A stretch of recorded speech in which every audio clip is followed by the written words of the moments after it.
श्री गणेशाय नमः। जय श्री कृष्णा। राधे राधे। दोस्तों, भारत त्योहारों का देश है और होली हिंदू धर्म का प्रमुख पर्व है। बसंत का महीना लगने के बाद से ही इसका इंतजार शुरू हो जाता है। फाल्गुन शुक्ल पक्ष की पूर्णिमा की रात होलिका दहन किया जाता है और इसके अगले दिन होली मनाई जाती है। हिंदू धर्म के अनुसार होलिका दहन को बुराई पर अच्छाई की जीत का प्रतीक माना गया है। होली एक सांस्कृतिक, धार्मिक और पारंपरिक त्योहार है। पूरे भारत में लोगों में इसका अलग ही उत्साह देखने को मिलता है। होली भाईचारे, आपसी प्रेम और सद्भावना का त्योहार है। इस दिन लोग एक दूसरे को रंगों में सराबोर करते हैं। घरों में गुजिया और पकवान बनते हैं। लोग एक दूसरे के घर जाकर रंग गुलाल लगाते हैं और होली की शुभकामनाएं देते हैं। दोस्तों, आइए जानते हैं इस साल होली की सही तारीख और शुभ मुहूर्त क्या है। दोस्तों, वीडियो में आगे बढ़ने से पहले आपसे निवेदन है, वीडियो को लाइक कर दीजिएगा और अभी तक सब्सक्राइब नहीं किया है तो अभी कर लीजिएगा। पूर्णिमा तिथि। फाल्गुन पूर्णिमा को होलिका दहन और इसके अगले दिन होली मनाई जाती है। इस साल फाल्गुन पूर्णिमा तिथि 24 मार्च को सुबह 9:54 से शुरू होगी। वहीं इस तिथि का समापन अगले दिन यानी 25 मार्च को दोपहर 12:29 पर होगा। होलिका दहन 2024। 24 मार्च को होलिका दहन है। इस दिन होलिका दहन के लिए शुभ मुहूर्त देर रात 11:13 से लेकर 12:27 तक है। ऐसे में होलिका दहन के लिए आपको कुल 1 घंटे 14 मिनट का समय मिलेगा। होलिका के अगले दिन होली मनाई जाती है, इसलिए इस साल 25 मार्च को होली है। इस दिन देश भर में धूमधाम से होली मनाई जाएगी। होलिका दहन पूजा की विधि। होलिका दहन की पूजा करने के लिए सबसे पहले स्नान करना जरूरी है।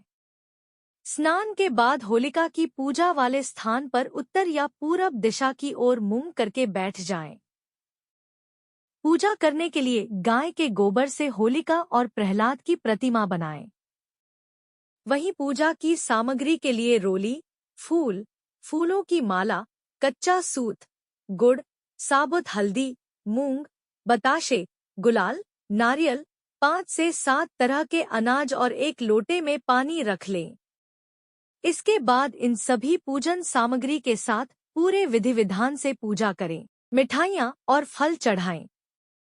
होलिका की पूजा के साथ ही भगवान नरसिंह की भी विधि विधान से पूजा करें और फिर होलिका के चारों ओर 7 बार परिक्रमा करें। होली का महत्व।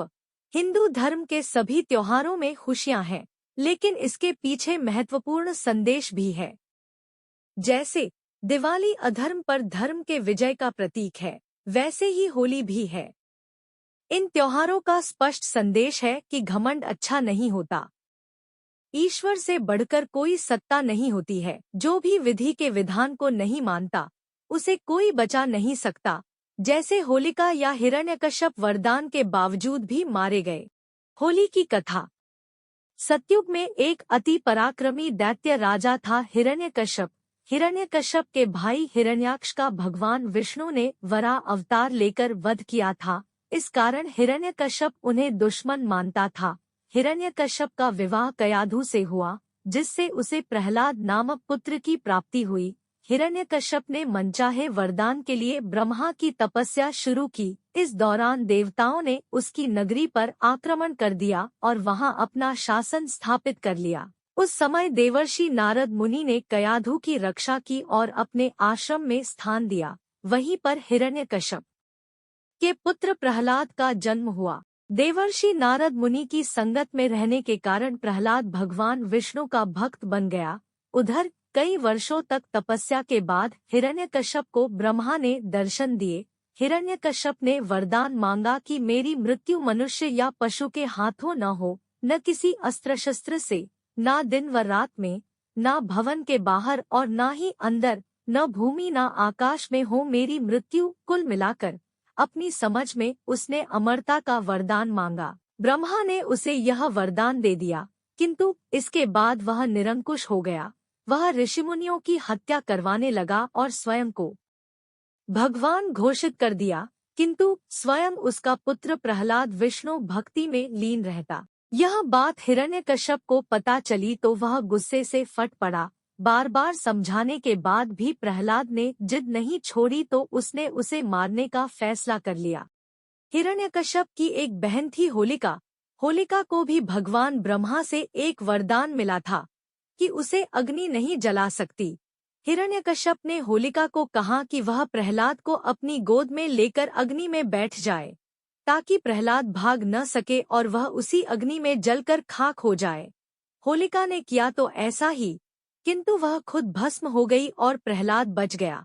कहा जाता है कि होलिका के एक वस्त्र में न जलने की शक्तियां समाहित थीं, किंतु भगवान विष्णु की कृपा से चली तेज आंधी से वह वस्त्र होलिका से हटकर प्रहलाद के शरीर से लिपट गया था।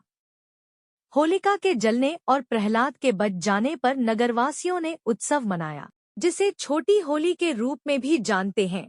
इसके बाद जब यह बात फैली तो विष्णु भक्तों ने अगले दिन और भी भव्य तरीके से उत्सव मनाया। होलिका से जुड़ा होने के कारण आगे इस उत्सव का नाम ही होली पड़ गया। होली की इस कथा से सीख।